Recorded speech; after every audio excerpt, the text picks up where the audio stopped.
ఎన్సీఎల్టీలో Jagan petition పై తీర్పు reserve అయింది. ఆస్తుల వ్యవహారంలో జగన్ షర్మిల మధ్య వివాదం నెలకొంది. దీంతో ఆస్తుల వివాదంపై ఎన్సీఎల్టీలో జగన్ పిటిషన్ వేశారు. దీనిపై విచారణ చేపట్టిన ఎన్సీఎల్టీ తీర్పును రిజర్వ్ చేసింది.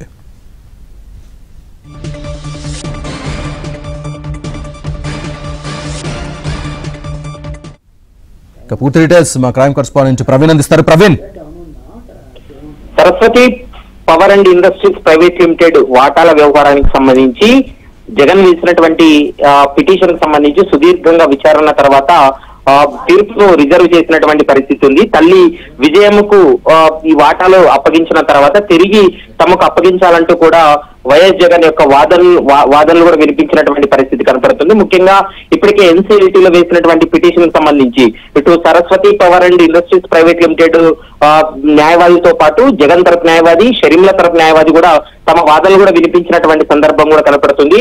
ఎందుకంటే చట్ట ప్రకారం వాటిని అంటే ఇప్పటికే వాటాలు బదలాయించిన తర్వాత తిరిగి మళ్ళీ ఆ వాటాలను అప్పగించాలంటే ఇరు అంగీకారం ఉండాల్సినటువంటి అవసరం ఉంటుంది.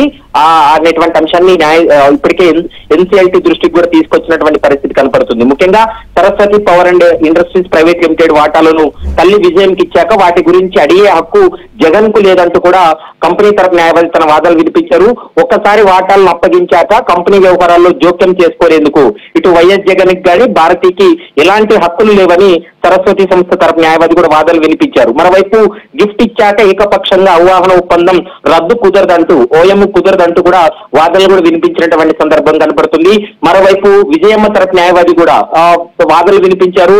ఎన్సీఎల్టీ సెక్షన్ 59 కింద పిటిషన్ వేసి వివాదం చేయడంలో జగన్ ది కుటిల పన్నాగమంటూ కూడా వాదనలు వినిపించడం జరిగింది. జగన్, భారతిరెడ్డి బోర్డ్ ఆఫ్ డైరెక్టర్లుగా రాజీనామా చేసి వెళ్లిపోయిన తర్వాత కంపెనీ వ్యవహారాల్లో జోక్యం చేసుకోరాదంటూ కూడా ఎన్సీఎల్టీ ముందు వాదనలు వినిపించడం జరిగింది.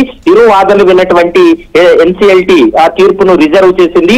ఇటు అంటే దాదాపు సుదీర్ఘంగా దాదాపు 4-5 నెలల నుంచి కూడా విచారణ కొనసాగించినటువంటి న్యాయస్థానం ఎటకెలకు వాదనలన్నీ కూడా పూర్తయి రిజర్వ్ ఉంది. మరి ఎప్పుడు ఆ తీర్పును వెల్లడిస్తుంది అనేది మాత్రం చూడాల్సినటువంటి అవసరం ఉంటుంది. Srinivas. Right Praveen, thank you.